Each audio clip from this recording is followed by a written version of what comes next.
ธเจ้า56จุงมาเป็นกำแพงแก้ว7 จานแวดล้อมตนตัวเองข้าพเจ้าและท่านผู้ฟังและเจ้าของสถานีกู้สถานีพุทโธพุทธกรรมจัดออกไปสัพพะสัตโตอยากเขาได้มาไกลที่อยู่ที่อาศัยจักกวัติมนตรจงถอยหนีปนโดยติจากคุณเองพระพุทธเจ้าอัตตาติงสาธรรมกุณนังกาโกอาราตนาคุณเองพระสัทธรรมเจ้า38จง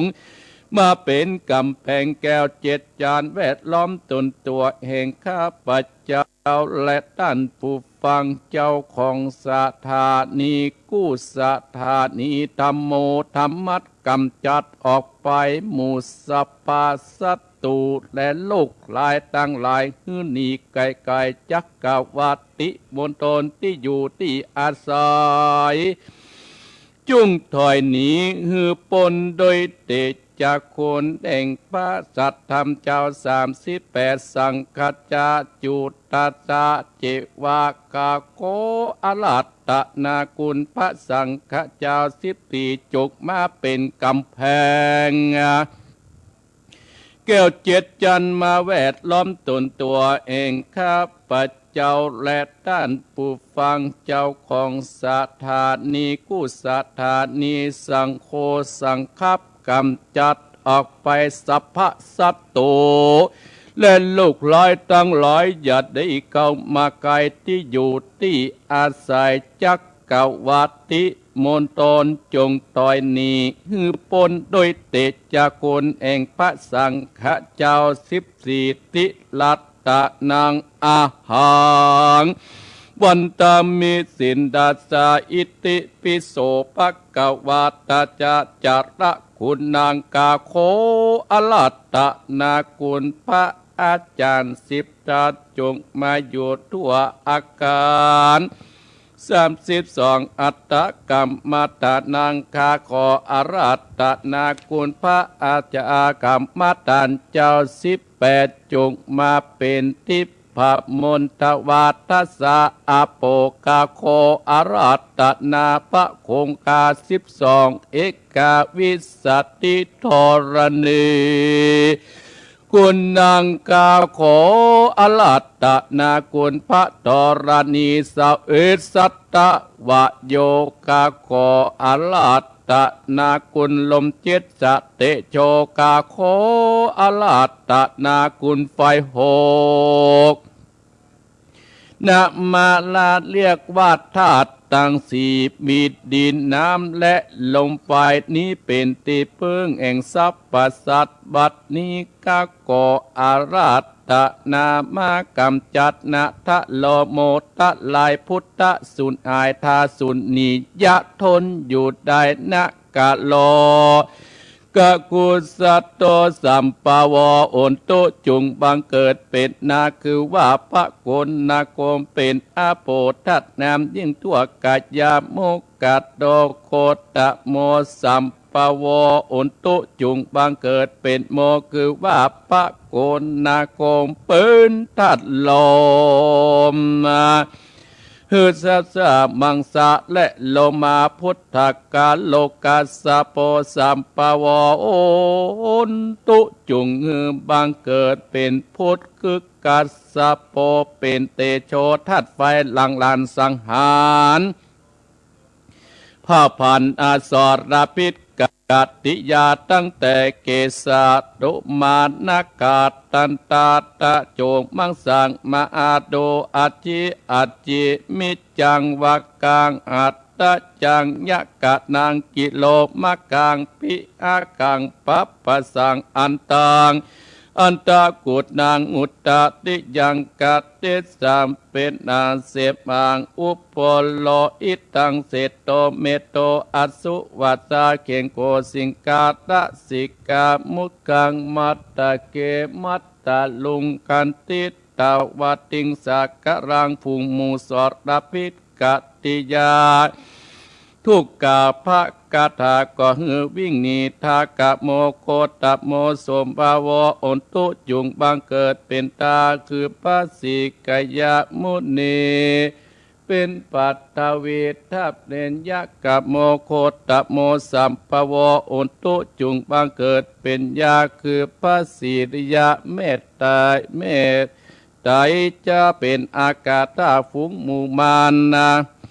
อสรพิษกติยากันได้ยินตุกกาภะกถาก็ทนอยู่บ่ได้ข้าพระพุทธเจ้าจึงน้อมไว้คุณอากาศ13คุณอาการ21คุณอาคาละ33คุณนิสาวาสคุณอาสาวาสคุณปัสสาวาสคุณศีล5คุณศีล8คุณศีล10คุณศีล227คุณปัญญาญาณคุณโสดาคุณสเกคุณอนาคาคุณอาละหันตาคุณมักสีคุณปุณสีคุณนิพพานหนึ่งเกินเก้าคุณตานะสีราเนกกรรมปัญญาวิทยาขันติอัตติตานะเมตตาอุเบกขาตวัติงสาปัตตมีพุทโธอัตนันตาคุตโนวัตตโสภะกวาอันว่าพัสตาอนันตาที่คุณจักปะมันมิได้จุมมุนตะเงินทิปะเมือนปัจเจียนตั้ง84,000พระธรรมกรตัดเสียตึงไปในและไปนอดคุณปะเดสีดนารอดคุณปะเดสีดนาได้คุณปะฤาษีตะงัวคุณปะฤาษีตะไฟคุณปะฤาษีได้เส้นโกดคุณบานทิดาโบส18คุณอันทรงวิชาแห่งพระพุทธเจ้าเตตายคุณพระสยาตคุณพระบาทคุณพระธาตุคุณพระมหาโมกกราคุณพระสาติโบสคุณพระมหาอุปโกฏคุณนาติสาวกคุณบานติตะสัมมาเนนคุณมหากัญจนาเถนคุณนาติ12คุณวิหารตั้ง400,000โจทย์จักรวาลบัดนี้ข้ามาขอบบันดาลเผ่าปานอาสรดาภิกติยาเสตาโลมาตและอินทรีกาคอลัตตนาคุณอาภิธรรมาจิตกัมเปสังวิตาปุกยาปะคาโคอรัตตนาคุณนิกายตังอาติมาสังอังโคกาโคอรัตตนาคุณพระวินัยตังอาปะจุมาปะคาโคลัตถนาคุณสัตธรรมตั้ง8จิตนาวาทะกัญญากะโกอรัตตนาคุณจยามาตะทุกขสะทุจุงมาเป็นดาบกาสิกาเอมันตาบัดนี้ผู้คาขออรัตนามาอยู่กลางสารผู้ข้าจากฝันด้วยไตรสนาคมคือพุทธังตัสสามิธัมมังตัสสามิสังฆังตัสสามินะโมตัสสะสะตัสสะโมนะโมตัสสัพพสัตตุก็ขาดเป็นพงที่เดือดอยู่ในอินทรีย์หนีไปอยู่นอกจักกวาลกูจากอ่างโอกาสณกิ่งบันดาลกูจากปราสาททะยานป่าหิมมาปานฝูงหมู่มานก็ล้นอยู่บัดใดกูจากปิดตะวันตั้งเก่ากูจากเล่าภากถาว่าสังวิตาสุโสปุสะปุปปานาปิตานาทวรังสปิติพุทธสปิติตะวันตั้งเก่ากูจากเล่าเป็นภากถาพุทโธจะมัจจิโมเสโตสะเดโบโตจะทักกิจเนอุตตะเรมกการันโนจะอัตนันโตมัจจิเมวัจจะกุตัญโยบุปโตภะเคพยาเคขวัมปติอุปริหัตติธาเนกอัคคเนจักกัสสโปอัตโดเจวาอิสัตเนสัพเพเตพุทธมังกรโยตวาปุชิโตอุนตินิทุกฎนิโลปันตโวมะอาติโสสตาอุติสยาสุติภวันโตเตอโลขยาปะละมา ลาปัสสันตุติปัสดานานทนังวิสสสะปัสดมายตินิพพานังปรมังสุขังเอาละศรัทธาญาติโยมอาตมาภาพได้นำศรัทธาญาติโยมนั้นได้ไหว้พระสวดพุทธคุณและสุดคุณหลวงเรียบร้อยและศรัทธาญาติโยมอีพ่ออีแม่และอาตมาภาพจะนำศรัทธาญาติโยมนั้นได้แผ่เมตตาต่อไปเนิ่ตั้งใจณบัดนี้เน้อเอาแผ่เมตตาให้ตัวเก่าก็เน้อให้อยู่ดีมีสุขเน้อตั้งใจพนมมือพ่ออุ้ยแม่อุ้ยพนมมือได้อาหังสุขิโตโหมิขอให้ข้าพเจ้ามีความสุขนิจตุโกโหมิขอให้ข้าพเจ้าปราศจากความทุกข์อเวราโหมิขอให้ข้าพเจ้าปราศจากเวรภัยอัพยาปโจโหมิขอให้ข้าพเจ้าปราศจากอุปสรรคอันตรายทั้งปวงอนิโกโหมิขอให้ข้าพเจ้าปราศจากความทุกข์กายและทุกข์ใจ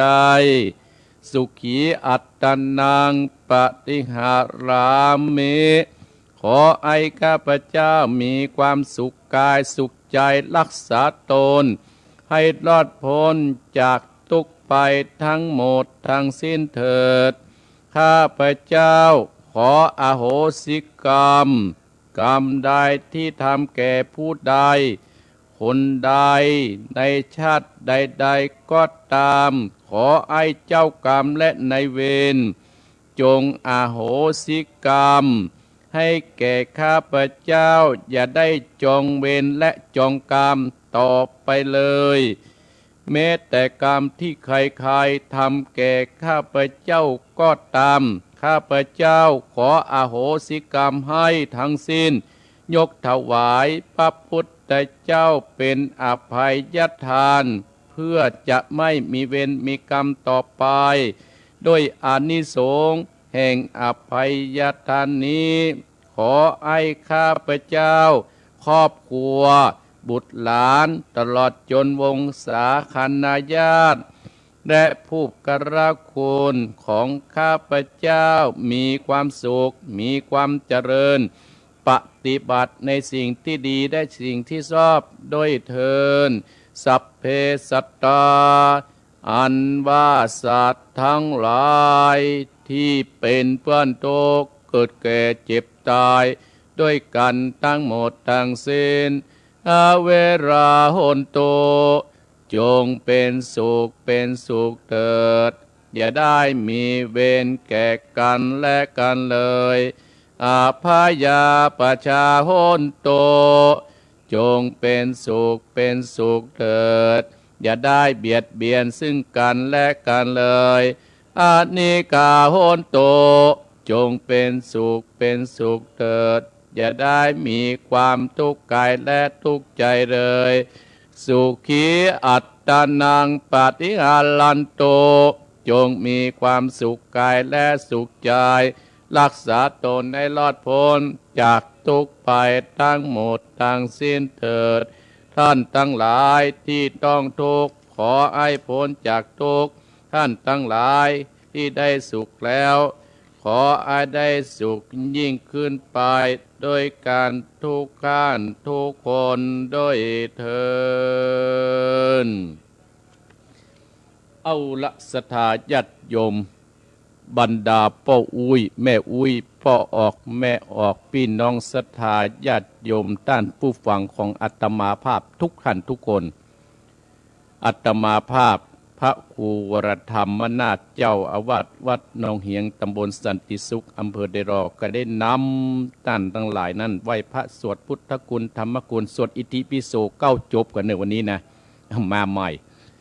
ภาวะไล่โรคภัยไข้เจ็บโรคที่เราต้องการเพิ่มขึ้นไล่ออกจากจังหวัดเชียงใหม่ไปอยู่ปุ้นที่ไกลๆที่คนที่เปิ่นมาบ่ถึงปุ้น ด้วยอานิสงส์แห่งการสวดมนต์ท่านทั้งหลายไหว้พระสวดมนต์ญาติโยมบรรดาป้าอุ้ยแม่อุ้ยเตี้ยตมภาพปาอีป้ออีแม่พี่น้องศรัทธาญาติโยมไหว้พระสวดมนต์ก็มีอานิสงส์ทั้งหมดทั้งมวล12ประการ1ในการสวดมนต์ทุกวันเป็นมงคลแก่ตัวเองและครอบครัว2เป็นการบำเพ็ญภาวนาอย่างหนึ่ง3ทำจิตใจทำให้จิตบังเกิดกุศลได้ง่าย4ทำให้ใจสงบ5เหมาะสำหรับเตรียมตัวก่อนวิปัสสนากรรมฐาน6เป็นบุญที่กล่าวคำศักดิ์สิทธิ์ที่พระพุทธเจ้าบัญญัติไว้7สวดมนต์เพื่อถวายเป็นพุทธบูชา8เพื่อป้องกันภัยวิบัติที่เกิดขึ้นทุกวี่ทุกวันนี้ศรัทธาญาติโยม9เพื่อความสำเร็จในสมบัติทั้งปวง10เพื่อให้ทุกข์ต่างๆหมดไป11เป็นการขจัดภัยต่างๆ12เป็นการบรรเทาความเจ็บปวดที่เกิดขึ้นท่านทั้งหลายที่อาตมาภาพได้นำอีพ่ออีแม่พี่น้องศรัทธาญาติโยมเนี่ยได้ไหว้พระสวดพุทธคุณธรรมคุณสังฆคุณคุณของพระพุทธเจ้าก็ดีคุณของพระธรรมเจ้าก็ดีคุณของพระสังฆเจ้าก็ดีคุณครูบาอาจารย์คุณพระแก้วเจ้าทั้ง3ประการก็ดีคุณของเทวบุตรเทวดาด้วยอานิสงส์แห่งการไหว้พระสวดมนต์ในตอนเจ้านี้ฮึกกลับกายมาเป็นเกาะแก้วไข่คำมาปกอำสามเพื่อสายยังตนตัวของบรรดาศรัทธาเจ้าของสถานีและต้านผู้ฟังของอาตมาภาพและคณะศรัทธาที่ฟังอาตมาภาพทุกท่านทุกคนที่ลุกก็ดีบัดลุกก็ดีที่ไหว้ตัวอาตมาภาพก็ดีก็ขออานิสงส์แห่งการไหว้พระสวดมนต์อิติปิโส9จบในตอนเจ้านี้จงกลับกลายมาเป็นเกาะแก้วไข่กำมาปกอำสัมฤทธิ์ยังตนตัวของท่านทั้งหลายทุกท่านทุกคนจงอยู่ดีมีสุขเนาะศรัทธาญาติโยมเนาะเอาละอาตมาภาพจักได้นำข้อคิดอู้จาศรัทธาญาติโยมในตอนเช้านี้ตีห้าก็จะได้มีการเทศน้ำเทศธรรมมีชื่อว่าสุภมโมกขะมา9หางสุภมโมกขะมา9หางนางไข่ฟ้าผูกทุ่น6มาเทศนาศรัทธาญาติโยมทั้งหลายก่อนที่จะได้ได้จานี่ก็อนุโมทนากับศรัทธาญาติโยมที่เข้ามาดูตังเฟซตังไลน์ก็อนุโมทนาโยมแวซายหรือว่าอัชราพันน้อยที่อยู่บนดอยปุยก็ขอให้ท่านนั่นซึ่งเปิดร้านอยู่ที่บนดอยปุยนั่นก็ของขายข้าวขายของได้มีเงินมีทองใจในครอบครัวด้วยที่ท่านทั้งหลายตั้งใจประกอบคุณงามความดีตั้งแต่เกิดมาและได้บำรุงพระพุทธศาสนาและได้ช่วยดูแลพ่อดูแลแม่ก็ขอให้อยู่บุญกรรมจูอุดหนุนท่านนั่นอย่าได้ตุกอย่าได้โจรให้มีกินมีใจให้มีทำบุญตลอดไปอนุโมทนากับโยนสลินทิพย์บุญเลิศขออนุโมทนาอยู่กรุงเทพก็ติดตามตัวอาตมาภาพมาโดยตลอดมีกฐินพระป่าโยมสลินทิพย์นี่มาช่วยเตรียมแท่งทุกปีปีนี้ตรงกับวันที่7พฤศจิกายนพศ2564เนาะอนุโมทนาขอบคุณท่านตะวันชัยกุแรเจ้ารักษาการเจ้าวัดสิมพีตำบลบ้านแม่อนุโมทนากับโยมแม่จันเพนคำโพธาเจ้าของหอเอกชัยอยู่อำเภอเมืองตำบลแม่เหียอำเภอเมืองต้านทั้งหลายไปเจ้าห้องจอนฝ่ายมีลูกมีหลานที่ไปอยู่ตังหัวในเวียงกับไปติดต่อแม่จันเพนคำโพธาได้อนุโมทนาโยมแม่เอ้ยสุทธิวงศ์อยู่สานทรายโอ้ติดตามตัวแม่เอ้ยโยมแม่เอ้ยนี่ก็เป็นผู้ที่แนะนำอาตมารู้จักโยมแม่เพน อนุโมทนากับโยมแม่เดือนเพนทิมว่างขออนุโมทนาโยมแม่อยู่น้ำบ่อหลวงอนุโมทนาสาธุโดยอนุโมทนา และอนุโมทนายมแจ่มจันทร์สีล้อมอยู่สันปะตองอนุโมทนาและอนุโมทนายมแม่ดงรักพิษทองจาอยู่บ้านโฮงตำบลเหล่ายาวอนุโมทนาขอบคุณท่านพระครูใบติกาพรชัยสุรโตอยู่นครอยู่นครศรีธรรมราชอนุโมทนาสาธุเนอโยมแบสายเปิ้นบอกว่าเสียงหายไปเป็นกรรมประเดี๋ยวดีละอนุโมทนายมนวลสลิหินเขียวอยู่ที่ปัดแดดโอ้อนุโมทนาเนออนุโมทนายมบรรเย็นสำเนียงอนุโมทนาเนออนุโมทนายมยุพินหอมมาลาบ้านไม่หยวกขึ้นหรอว่าบ้านประเด็นโรคภัยไข้เจ็บก็คืออยู่บ้านอยู่จองเนอโยมยุพินหรือว่าแม่น้อยเนาะอนุโมทนาสาธุเนอเอาละศรัทธาญาติโยมอาตมาภาพจะได้อูดได้จ่าสิ่งที่ควรจำศรัทธาญาติโยมสิ่งที่ควรจำที่อาตมาภาพจะมามาจ่าฮื้อศรัทธาญาติโยมเฮาเพื่อเก็บไว้ในจิตในใจของเฮาญาติโยมบรรดาพ่ออุ้ยแม่อุ้ยพ่อออกแม่ออกพี่น้องศรัทธาต้านผู้ฟังทั้งหลายคนเฮาเกิดมาแล้วถ้าเฮาบ่มีบุญถ้าเฮามีบุญกุศลนะศรัทธาญาติโยมเฮาคงจะบ่ได้มาปะมาเจอกันและจะบ่ได้อยู่ร่วมสร้างบุญสร้างกุศลอย่างบรรดาศรัทธาญาติโยมนี่นะอยู่ตั้งอำเภอฝางก็ดีตั้งแม่งอนฝางก็ดีนันตารามก็ดีบ้านสันต้นเปาก็ดีชัยปราการก็ดีหลับปุนจังหวัดเชียงใหม่แม่ริมเป็นต้นศรัทธาญาติโยมคือเราเป็นคนที่มีบุญกุศลร่วมกันเราถึงได้อยู่ได้ไปปะได้ไปเจอกันได้ไปร่วมสร้างบุญสร้างกุศลเหมือนกันเพราะฉะนั้นอาตมาภาพจึงได้นำสิ่งที่ควรจำในจิตในใจของเราคนเราเนี่ยต้องจำตั้งแต่หลายถ้าเราประจำมันเปรียบว่าเราเป็นคนที่เราบ่ฮู้อันสักอย่างวันนี้อาตมาภาพเกี่ยวกับสิ่งที่ควรจำคนที่หนึ่งเพิ่นบอกว่าคนที่เรารักคนที่สองคนที่ฮักเฮาคนที่สามคนที่ดีกับเฮาคนที่สี่คนที่มีคุณกับเฮาทุกคนเกิดมาเนี่ยศรัทธาญาติโยมบรรดาพ่ออุ้ยแม่อุ้ยพ่อออกแม่ออกพี่น้องศรัทธาญาติโยมท่านผู้ฟังทั้งหลายสิ่งเหล่านี้จะเกิดขึ้นกับเฮาสี่อย่างด้วยกันคือคนที่หนึ่งคือคนที่เฮารักคนที่สองคือคนที่เฮาคนที่สองที่คนที่เฮาที่รักเราคนที่สามคนที่ดีกับเราคนที่สี่คนที่อยู่กับมีคุณกับเราเนี่ยมีสี่ข้อสี่คนเนี่ยท่านทั้งหลายมีอีมดนะอีพ่ออีแม่พี่น้องศรัทธาญาติโยมอย่างคนที่นิ่งคนที่เฮารักเนี่ยคนที่เฮารักเป็นภายศรัทธาญาติโยมอย่างคนที่เฮารักอย่างอาตมายกถึงแต่อาตมาพระครูวรธรรมนาถที่เป็นต้นเนาะปิตุเจ้าก็คือศรัทธา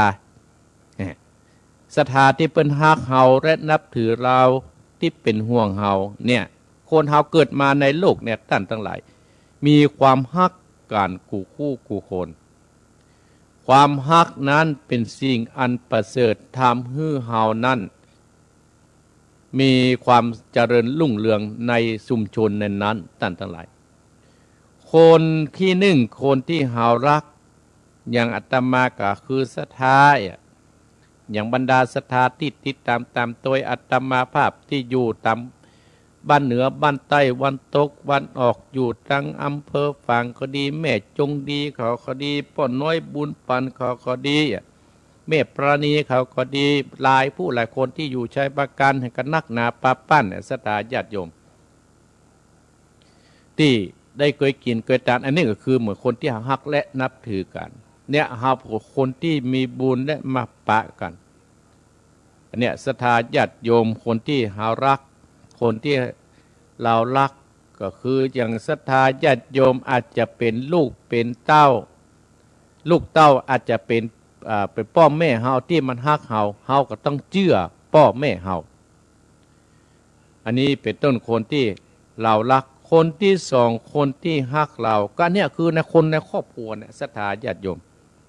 คนที่ครอบครัวคือเฮาที่เพิ่นฮักเฮาได้เกี่ยเฮาที่เรารักเขานี่คนที่รักเราคนที่เพิ่นฮักเฮาคนที่ฮักเฮาในครอบครัวก็เป็นพ่อเป็นแม่เป็นปู่ลุงนะอาวงศาคณาญาติที่อยู่ร่วมกันเพื่อนมนุษย์ด้วยกันเพื่อนฝูงด้วยกันอันนี้คนที่เพิ่นฮักเฮาก็จะไปละจะไปทิ้งเปิ้นบางครั้งเฮาอาจจะอยู่ด้วยกันตั้นตั้งหลายเฮาอาจจะอยู่ด้วยกันแล้วเกิดมีการพิดทิ้งเป็นเรื่องธรรมดานั่นก็เป็นกรรมอันนั้นก็เป็นเหตุที่เฮาจะต้องหลีกเลี่ยงเป็นเหตุที่เฮาหลีกเลี่ยงอันนั้นเป็นเจ้ากรรมในเวรทำเฮานั้นได้ประอึดประอมเป็นครั้งเป็นคราวนั่นก็เฮาก็มันตรวจน้ำตรวจหนองให้เปิ้นอย่าให้เขาเนี่ยกับอกกับใจอย่างศรัทธาญาติโยมคนที่เฮารักเนี่ยคนที่เฮารักเปิ้นเนี่ยเฮาก็อาจเป็นลูกเป็นเต้าลูกเต้าเฮาอาจจะบอกฟังกรรมเฮาก็พยายามตรวจน้ำตรวจหนองแผ่กุศลบางอาจจะเป็นลูกเป็นผัวเฮาก็จังสร้างความเจ็บช้ำน้ำใสเฮานี่เป็นต้นเฮาก็พยายามตรวจน้ำ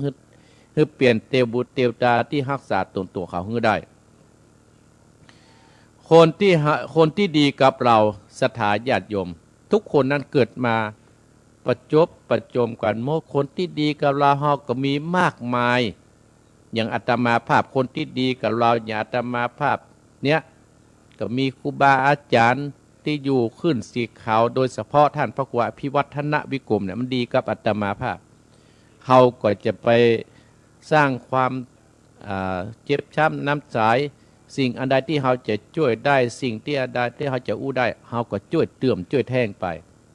การที่ช่วยเหลือกันเนี่ยศรัทธาญาติโยมฮื้อกำลังใจกันเนี่ยมันเป็นบุญนะศรัทธาญาติโยมเป็นบุญที่กำกันไปกำกันมาเหมือนไม้งามเนี่ยท่านทั้งหลาย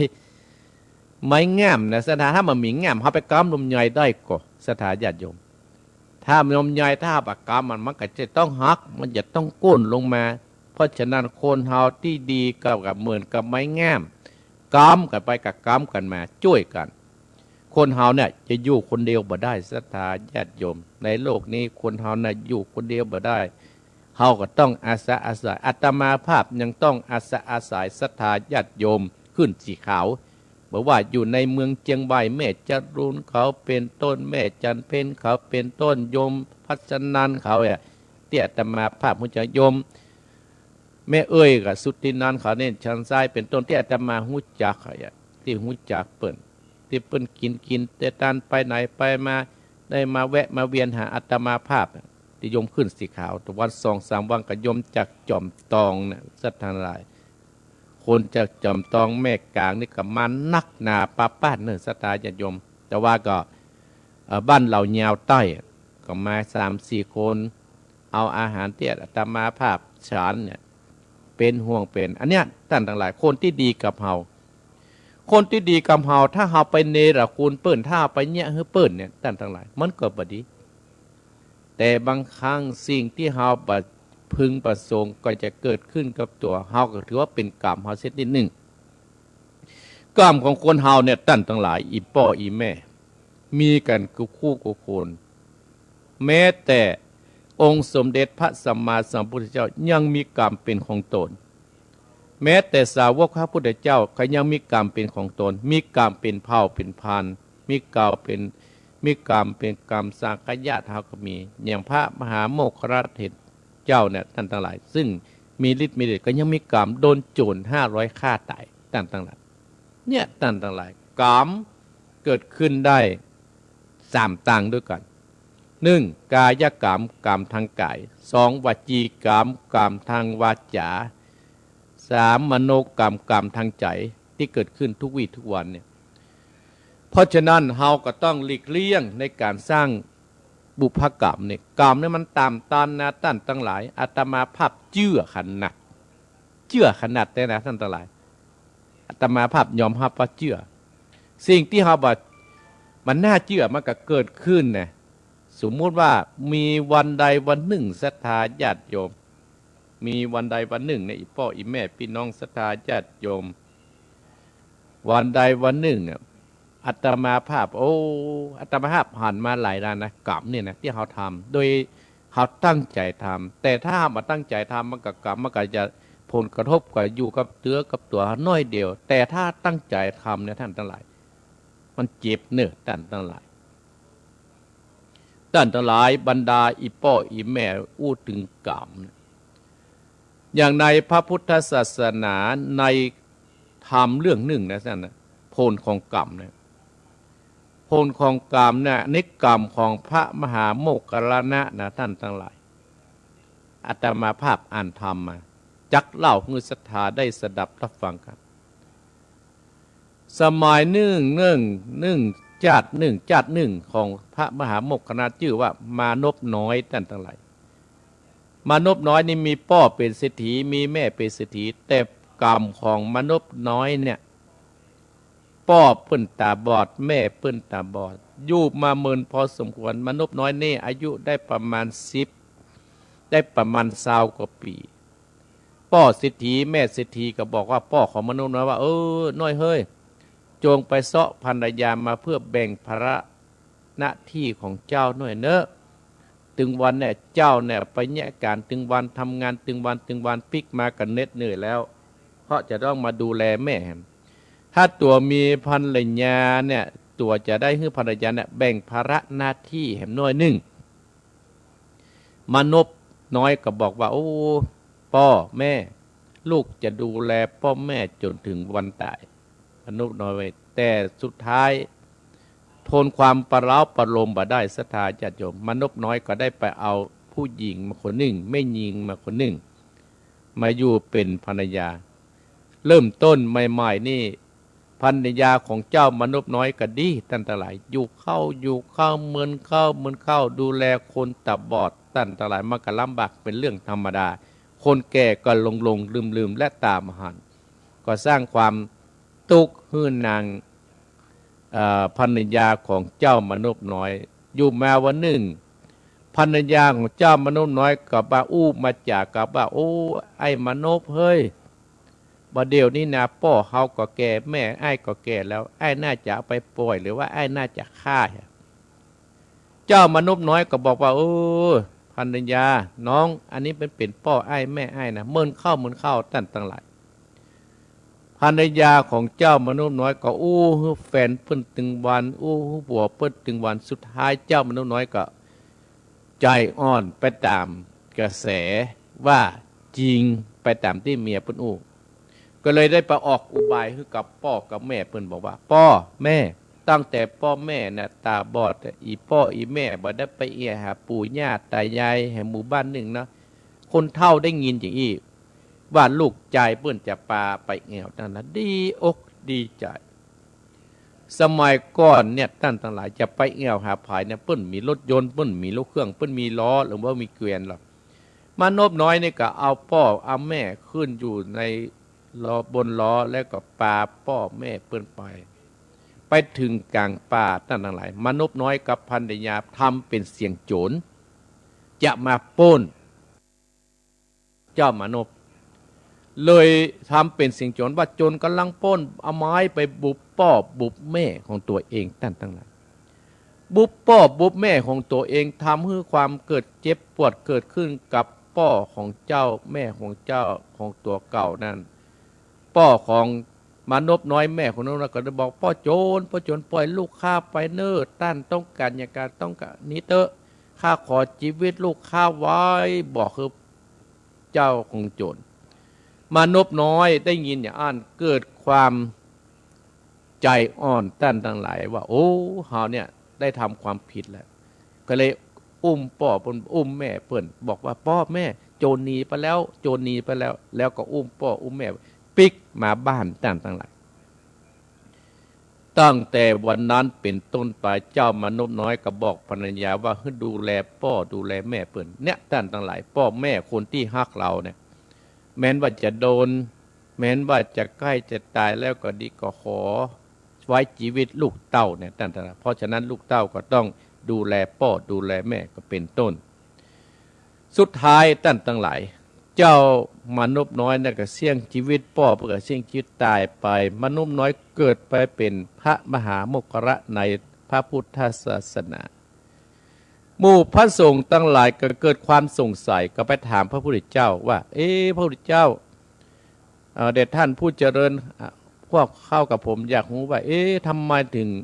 พระมหาโมคคระเนี่ยมีฤทธิ์มีเดชอย่างต้องเป็นถึงเป็นพระอรหันต์ถึงมีโจร500ไล่ฆ่ามาหลายนี้แล้วลบไปดังใดกับโจรก็ไล่ฆ่าพระพุทธเจ้าก็เลยตรัสเทศนาเรื่องบุพกรรมที่ได้ทำร้ายพ่อแม่ในอดีตที่ผ่านมาตั้งหลายผลสุดท้ายพระโมคคัลลานะนี่ก็โดยโจร500ฆ่าตายอันเนี้ยท่านทั้งหลายอีพ่ออีแม่พี่น้องศรัทธาญาติโยมท่านผู้ฟังทั้งหลายกามเนี่ยเกิดขึ้นได้ทุกคน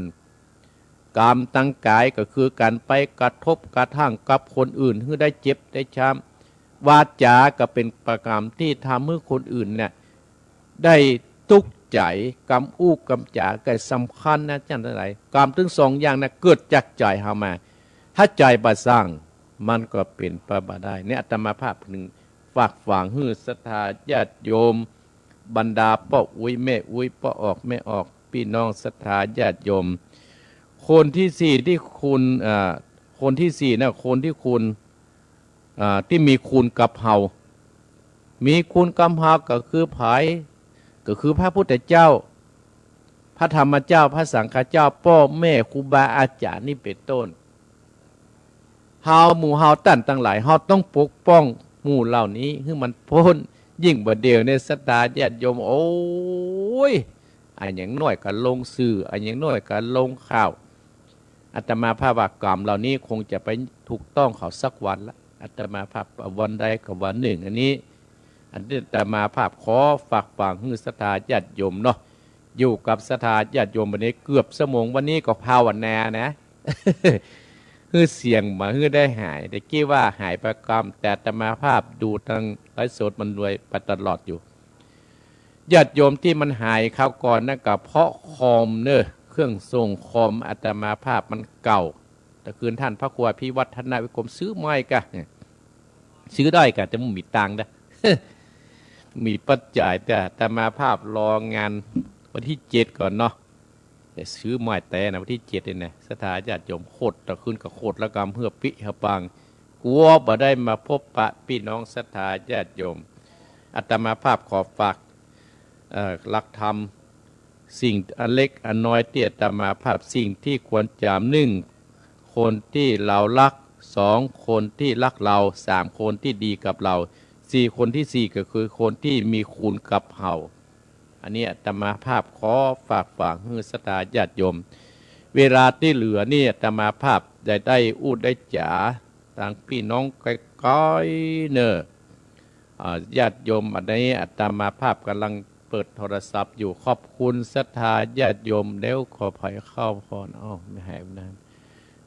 ศรัทธาญาติโยมญาติโยมที่เข้ามาพออนุโมทนาศรัทธาญาติโยมนี่ก็โยมมริวานวิญญาเงือกอยู่โยมพัฒนานโยมแม่โยมพัฒนานโยมแม่จันเพชรจันเพนโยมอุไรชโรธรอนุโมทนาสาธุเนอแล้วก็โยมจันทากองมูลอันนี้โยมอันอย่างเนี่ยอันนี้ยาหน่ะโยมอันนี้เนี่ยอ่านมาได้อ่านมาได้โยมจันทากองมูลเป็นภาษาอังกฤษฟังที่ไหนอีกอะเข้ามาพอโยมอยู่สันกำแพงเนอได้หัวโยมอยู่ฟางเนอเห็นเนาะศรัทธาญาติโยมลองโทรมาอู้มาจ๋ามาจ๋าได้เนอศรัทธาญาติโยมแล้วก็จะได้เทศธรรมแล้วจะเทศธรรมให้ศรัทธาญาติโยมตี4:50 นาทีตี4:50 นาทีเนี่ยลองโทรมาเนอ0828857225โทรมาได้โทรมาได้0828857225 0828857225เนื้อสถาญาติโยมวันนี้จะเอาคอมไปทำวินโดว์ใหม่แหมกำให้ได้ส่งก็ไลฟ์สดอย่างเดียววันนี้ผมรู้สึกว่ามันดีอยู่สถาญาติโยมจะไปถามช่างว่ามันเพิ่นเบอร์ฮื้อสัญญาณวิทยุหายเนาะเหมือนวันนี้จะขอเพิ่นทำกับมันดังวี่นะสถาญาติโยม0828857225เอาโทรมาเนอว่าเสียงเป็นเจ็ดได้อยู่ใกล้อยู่ไกลนั่นเอาโทรมาเลย0828857225วันนี้มิยุมันจะน่วงกันนวดสถาญาติโยมได้เกียรติแต่มากับงงประกรรมนะ อ้าวใครโทรมาได้เนี่ยอ้าวลองสายแรกเป็นคนที่ไหนเป็นคนอยู่ตังใดอยู่ฝั่งกาอยู่ลีกาอยู่เวียงปะเป้ากาอยู่เวียงปะเป้ากาอยู่ที่ไหนกาอภัยอยู่ที่ไหนก็ได้ยินเสียงแล้วโทรมาได้เนื้อสตาญาติโยมเปิดโอกาสนะบัดนี้ตี4:50ญาติ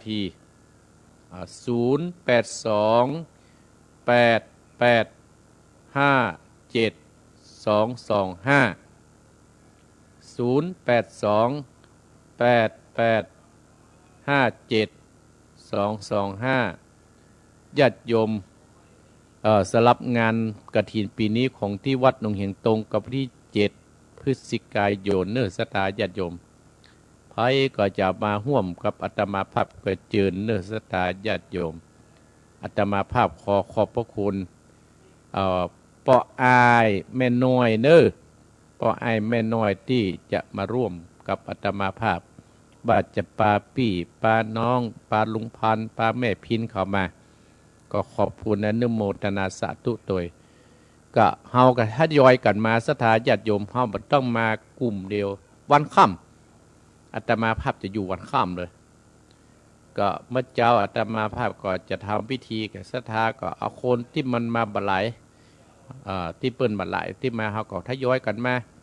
ก็รักษาสุขภาพถ้าเฮาบ่รู้ทำรู้สร้างเนี่ยศรัทธาญาติโยมมันก็จะหายไปแต่อาตมาภาพจัดวันที่7 พฤศจิกายนเนอศรัทธาญาติโยมไผเป็นเจ้าภาพก็คือเป็นคนในหมู่บ้านหนองเหียงเนี่ยศรัทธาญาติโยมช่วยกัน0828857225โอ้ยังมีไผโทรประตื่นได้กันเนี่ย ประตื่นได้กาโยมสมรเชตวันขึ้นสีขาวกับวิสาท่านพระครูเนอฟังที่ไหนเกิดและเกิดปิติเราเป็นแบบอนุโมทนาสาธุเนอเอาโทรเข้ามาได้สถาญาติโยมอีพ่ออีแม่โทรมานี่เราสัญญาณมีกันเนี่ย0828857225เนื้อสถาญาติโยมถ้าบัตรโทรอาตมาจะเทศธรรมแล้วนะ ถ้าบัตรโทรอาตมาจะเทศธรรมละนิ่งได้นะโทรศัพท์ก็ให้ได้เปลี่ยนหมดกะยุ่งกันเนอะโทรศัพท์เนี่ยญาติโยมใครจะโทรก็โทรแบตเกือบดีโทรเข้ามาได้เลย0828857225แต่ตั้งไลฟ์สดที่คนดูนักศรัทธาญาติโยมเนาะอนุโมทนาสาธุเนอะถ้าบัตรโทรอาตมาภาพจะเทศธรรมเลยนะหันไปตั้งธรรมแล้วจัดไว้จะสวดปารมี9 จานให้กับคณะศรัทธาตังลีแม่ทองขับเป็นต้นเปิ้นขอฮื้อธรรมเนาะศรัทธาญาติโยมเนาะบอกเบอร์แห่งกรรมเนอะบอกเบอร์แห่งกรรมบอกเบอร์แห่งกรรมเดี๋ยวตี 4:54 นาทีแล้วนะตี 4:54 นาทีแล้วอาตมาภาพก็จะขอบคุณเจ้าของสถานีแห่งกรรมนี่ที่เพิ่นได้ก็เกี่ยวสัญญาณกลับไปเนาะศรัทธาญาติโยมอนุโมทนาก็ศรัทธาญาติโยมที่เข้ามาพอทั้งหลายเนี่ยบุญใดกุศลใดที่ศรัทธาญาติโยมบรรดาพ่ออุ้ยแม่อุ้ยพ่อออกแม่ออกพี่น้องศรัทธาญาติโยม สถานที่จังมาเอวหัตมาวันนี้วันติดอัตมาภาพปฏิยุวัดเนอมีการงานแหมน้อยหนึ่งจะไปงานถวายสังฆทานประจำปีและจะไปธุระนิดหน่อยเนาะสถาญาติโยมขออนุโมทนาสาธุโดยโทรมาได้โทรมาได้โทรมาได้โทรมาได้082 885 7225โทรมาเลยเนอสถาญาติโยมเนอโทรมาเลยโทรมาเลยมายิ่งใดเนี่ยเสียงหายมอน โทรศัพท์ก็เก่าคนก็เก่าสถาญาติโยม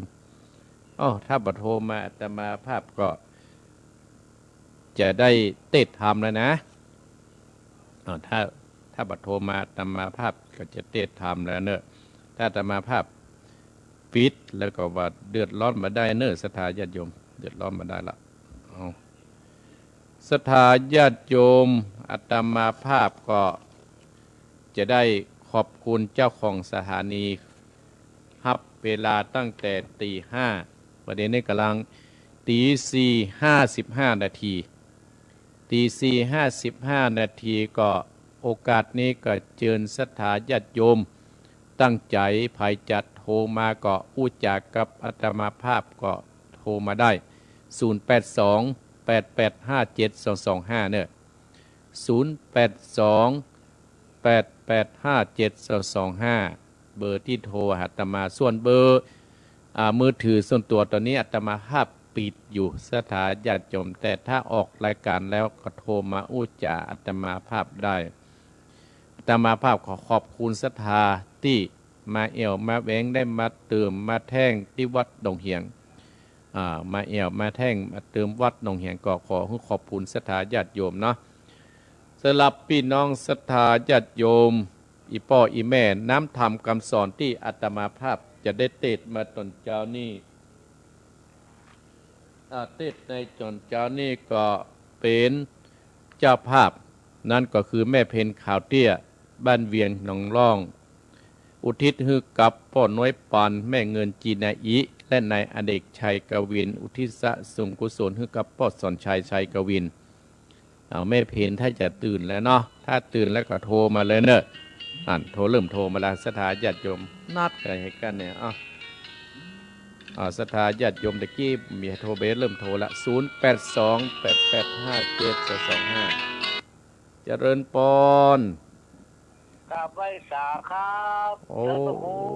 เจริญปอนป้อน้อยบุญปั่นฝางมาแล้วครับผ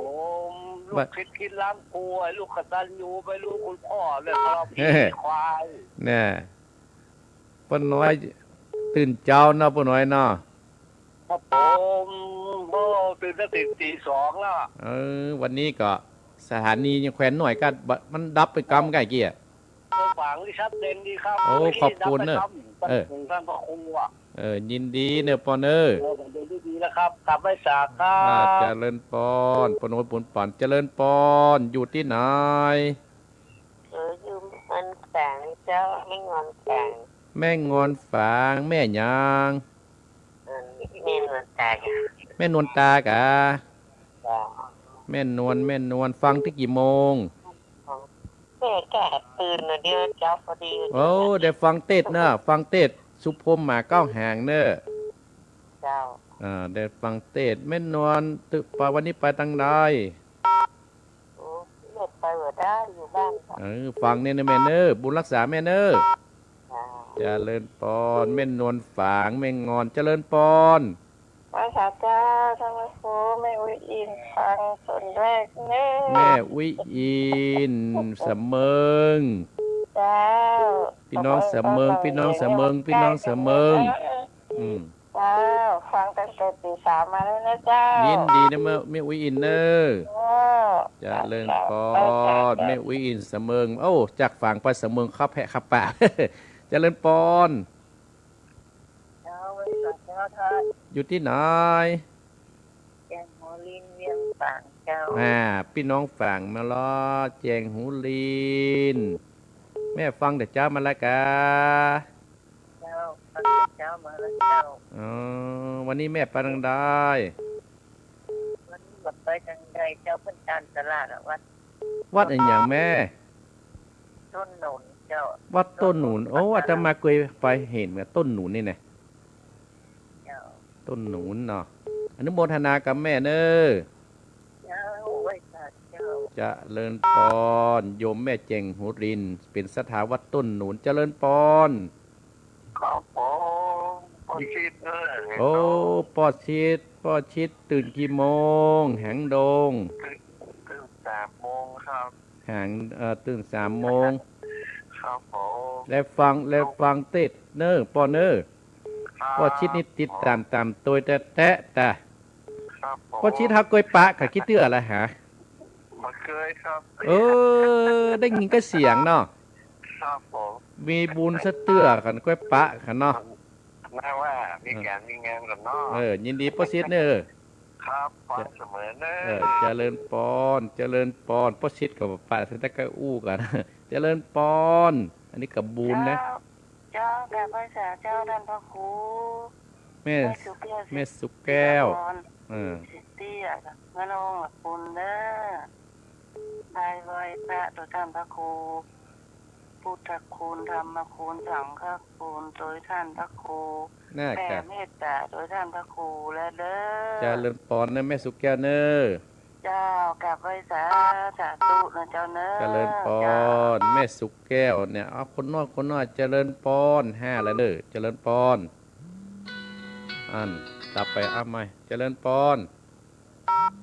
เจ้าไว้ซะเจ้าก็โทรศัพท์มีปัญหาหรือกดตู้อยู่หันนี่มันสตังค์หมดกะหาอย่าน้อยกำลังหาดีเดี๋ยวนี้เจ้าเนี่ยประเด็นนี่นะคอมกับลุโทรศัพท์กับเสียถ้าจะหรือขวางละก็นี่ดีละเจ้าดีแล้วเนาะน่ากันนะอาตมาว่าผิดสังเกตนะก็น่าจะอันยายจะถามว่าโซกอรอบเนี่ยถ้าเฮาคาดสูงยาวเนาะเฮาสูงยอกก็ได้เนาะสวัสดิ์สู้สวัสดิ์สวัสดิ์สู้ก็ได้เนาะได้ยอเนาะเจ้าพระเจ้าโทรขอโทษในเจ้าโทรศัพท์พี่เดียวในเจ้าเจริญพรไม่น้อยบันดอนเจริญพรดีละเจริญพรกับภาษาเจ้าอยู่ที่ไหนที่ตาล้อเจ้าตาล้อโดยหล่อเขานะแม่เนาะตาล้อแม่เนี่ยฮะตาล้อโดยหล่อแท้มึนเหมือนกันเลยฟังตลอดกันจะได้โทรไปไม่นวลกะไม่พรจ้ะไม่ปวนแม่พรยินดีแม่พรเนอะโดยหล่อหันอีกะโดยหล่อฟังแค่หน่อยอนุโมทนาสาธุนะแม่เนอเจ้าวันสายเจริญพรกับพระสาเจ้าที่ก้อยมาโทรกับที่ก้อยโทรแกเนาะ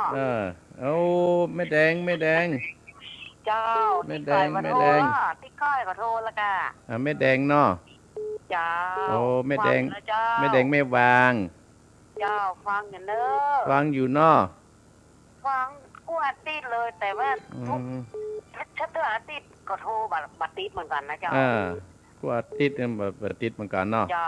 ยินดีเนอะวันไหนเนาะวันที่7นะไม่แดงเนอะถ้ามีที่7ก็ทยอยกันมาเนาะจะมาที่คนหลาย7กับวันที่7พฤศจิกายนให้มันเดือนปลายก่อนมันพุ่มกันนึงว่าถ้าพูดถ้า4กิลีเนาะให้วันเดียวกันเลยกว่า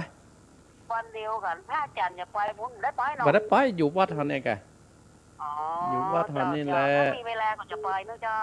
อยู่วัดเท่านี้แหละสถาจะเดี๋ยวนะเพราะว่ามันตรงกันมาเป็นยังสถาจะไปไหนก็ได้บุญเหมือนกันเนอะสถาเนาะหุ่นตั้งแถวพุทธีแล้วเนาะเพิ่นลาดยางไปพุทธละเนาะลาดถึงพุทธละเนาะเจริญพรนะแม่เนอเจริญพรสายสุดท้ายเนอะโยนขนาดเหรอเจริญพรแก่แม่จัดเจ้าท่านพระครูแม่สีทรเจ้าเขาจะไหลเสื้อกับติ๊กเหรอแม่สีทรชัยประการหนองบัวเจ้าฟังแต่เจ้าแล้วนะฟังแต่เจ้าแล้วเนาะ หนองบัวหนองบัวยินดีนะแม่เนอเจ้าสาธุ โอ้มาตึงยินดีเจริญปอนตั้งนี้กลับมาเอ้าเจ้าข้าพเจ้าเจ้าท่านพระครูเจริญปอนเนอแม่ยางแม่ปานีโอ้แม่ปานีแม่ปานีฝางมาแหงเนอแม่ปานีเจ้าฟังเงินนะเจ้าแม่ปานีฝางเจ้าแม่ปานีฝางเป็นกำลังใจให้ท่านพระครูนะเจ้ายินดีเนอแม่เนอเจ้ายินดีเนอเจ้าเจริญพรอัตมาภาพฮับตังทรวิทยุอย่างเดียวตะพูนแม่แต่แมบนะครับเจริญพรมันมาประกาศสุมาเด้อเอามาใหม่เอามาใหม่เจริญพรทับกันแล้วเอามาใหม่เนอะแล้วก็ได้โทรศัพท์ลุมาสถานญาติโยมเด้เจริญพรเจริญพรเจริญพรอยู่ที่ไหนกี่ทับกันเนอะเจริญพรจอมตองเจ้าจอมตองกะเจ้าแม่เนี่ยฮะจอมตองนี่แม่พี่มนรัตเจ้าโอ้แม่พี่มนรัตโอ้ที่ไปทำบุญกับลูกสาวนะเจ้าโอ้อนุโมทนานะโยมพี่เนอเจ้าอนุโมทนาสาธุก็ได้ฟังเทศน์นะแม่เนอเจริญพรเจริญพรจอมตองมาแล้วเจริญพรเจ้าว่าเจ้าแม่ฟองคงร้อนเจ็บหัวฟังเลยแม่ฟองเนาะแม่ฟองอนุโมทนาสาธุเนอเอ้าแดดตามาจะเทศน์ทำแล้วนะเจริญพรเจริญพรไหว้สาเจ้าท่านพระครูเจ้าแม่จันทิพย์โอ้วันนี้โยนกันเลยเนี่ยแม่จันทิพย์มันโคตรมันจะเบิดไปได้ก็ได้จะจัดการโทรศัพท์ใหม่ขอบคุณเนอมาติ๊กสาเจ้าเป็นจำลังใจท่านพระครูนะเจ้าเจริญพรเจริญพร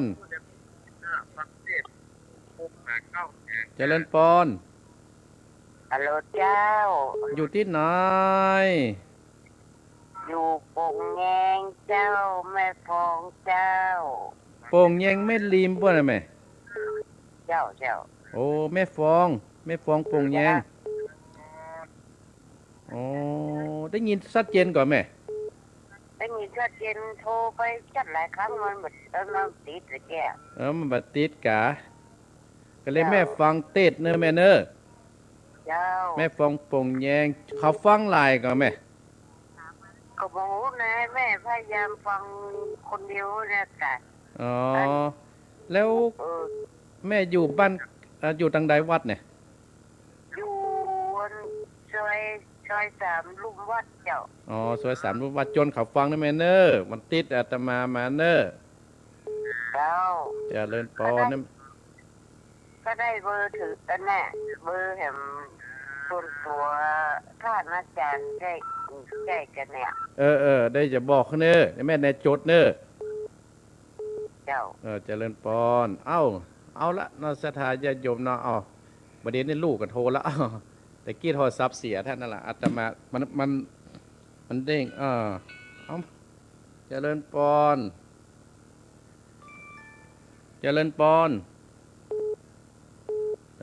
ดับไปหมดฮะเอามาเจริญปอนธรรมสการเจ้าให้แม่จ่าเอาว่าได้อยู่ไหนยืนชัดอยู่ไหนอยู่ที่ไหนก็ฟางเจ้าถนนปันใจบ้านเนี่ยก็แม่ฟังบ้านในงอนขี้เหล็กเจ้าแม่งอนขี้เหล็กโอ้ก็นี่จะไปแอบตังไม่งอนมาแหงแล้วเนี่ยจ้าแม่ยังแม่ปานอมปันใจเจ้าแม่ปานอมปันใจอายุเท่าไรแม่อายุ66 ปีแล้วค่ะโอ้66ปันใจตั้งบ้านเพก็มีเหมือนกันก็แต่ก่อนนี่พ่อแม่เป็นคนละปุ่นบ้านห้องดงเสียโอ้ใกล้ๆกันนะโอเคแล้วขยายไปลูกหลานยองลูกหลานยองเนาะยินดีแม่เนอแม่นอมเนอ เจ้า เจริญพรเอ้าโทรนักแล้วอ้าวแต่มาโทรสายสุดท้ายอ้าวเจริญพรอันนี้เจ้าพายแม่สุภาพรักอยู่ตันเจ้าแดงหัวยาบันทิละปูนเจ้าสุภาลักษณ์มันทิเนาะแม่เนาะ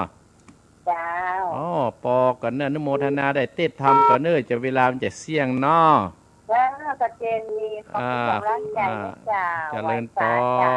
รเจริญพรเอ้าศรัทธาญาติโยมปอก่อนเนาะปอก่อนฮั่นปอก่อนเนาะได้ก่อนเนอญาติโยมเนอเอาอย่างใดเนี่ยมันผิดหมดอะ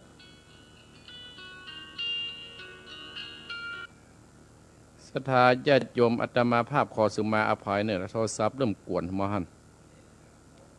โทรศัพท์เริ่มกวนเหมาะศรัทธาญาติเสียงหายพ้องอัดตังวิทยุดีอัดตังโทรศัพท์มาหัน เอาละศรัทธาญาติโยมอาตมาภาพจะได้เทศน้ำเทศธรรมเลยเนอะเทศน้ำเทศธรรม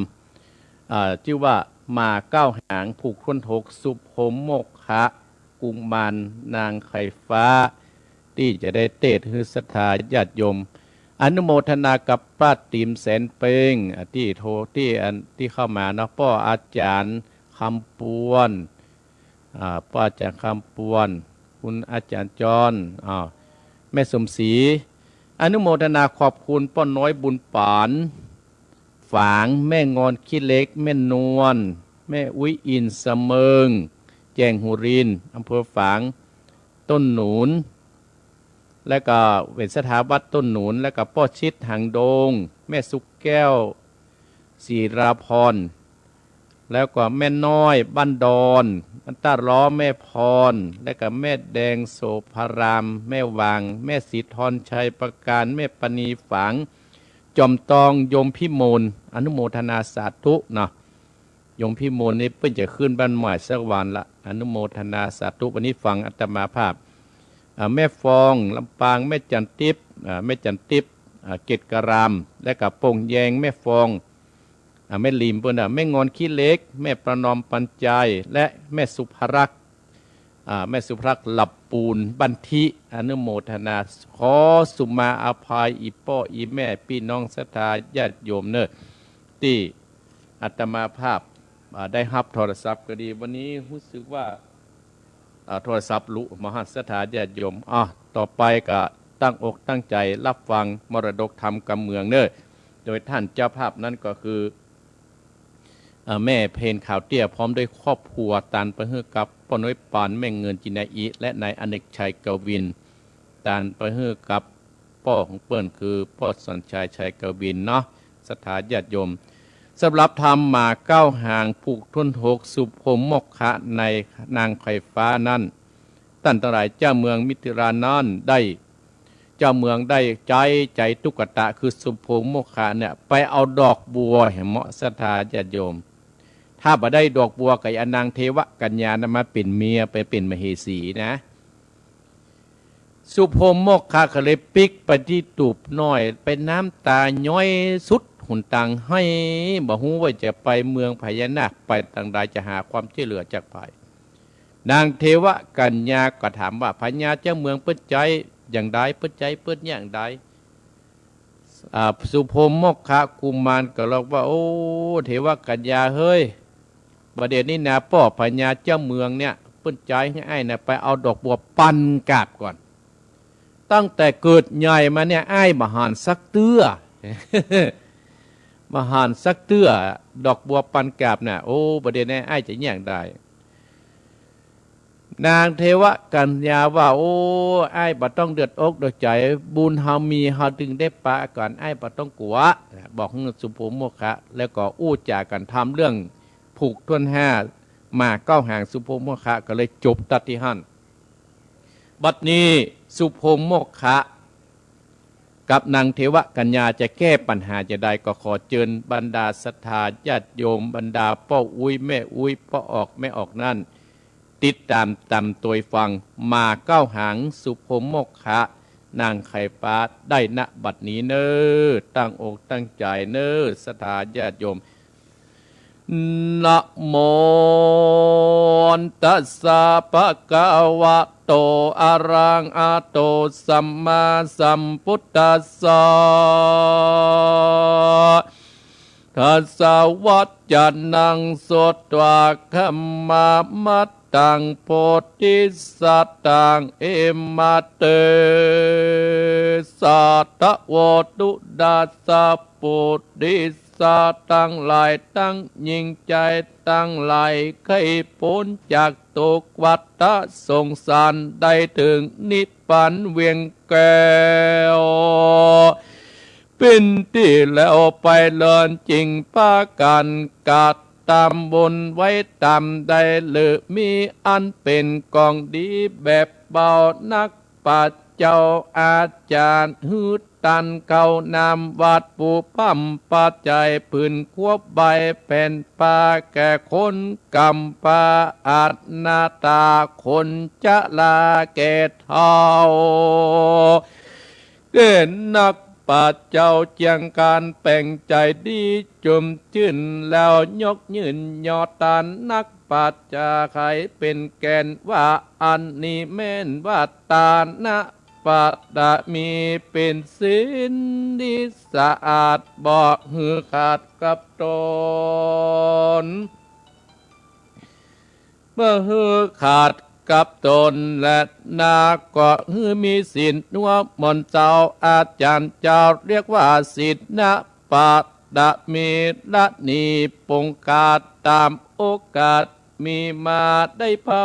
วัดนาคำเจ้าตามอาจารย์เจ้าสอนกายเพื่อหือจองใจตั้งมันนาตั้งมันกึดดันสติตนติดต่อตั้งหูรอฟังธรรมตั้งสตานิวิทยโย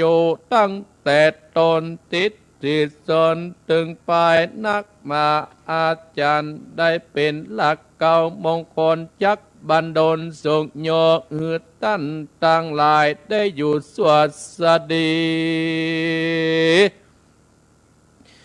กันปัลลามีดน้อยใหญ่มอลละมวลควายจุอ่านจริงไปพันไปหลอดเวียงแก่ยอดนิดละปันบัดหรืออาจารย์ปอเมตตั้งเต้าเกตตะนายปะกันมวลหมู่พร้อมน่าอยู่ฟังตามตั้งสถานีวิทยุจุงดาจำติดต่อตามบัดขอบาดดีว่าอาจาวะจะนางสุตวัดดังนี้เป็นตนแดดเตออาตาใน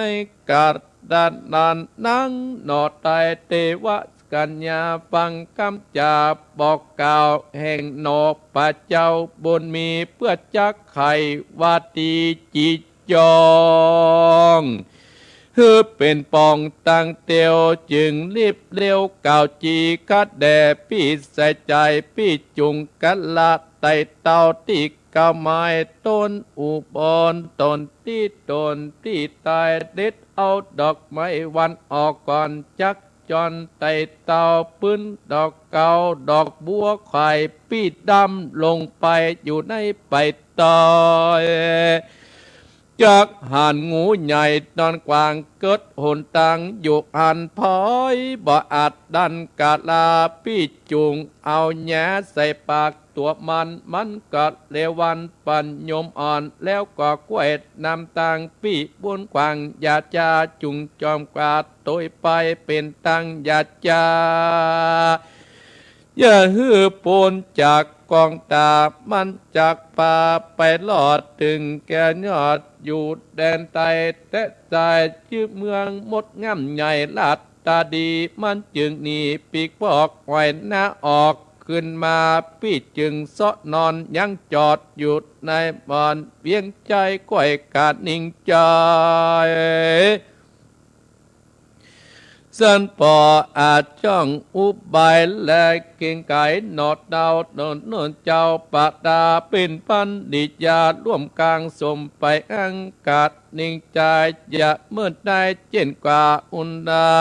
ภาคกาลากล้วยเตียวไปจะใจเป็นป่าไม้ดงดอนบ่อเพาะนันจากหลอดถึงเมืองยอดยักษ์ องค์ปลายมีหลวงลายละลื่นนับอ่านมึงการนาปิดจอดนาอยู่อ่านขึ้นสดดันขึ้นไว้เปิ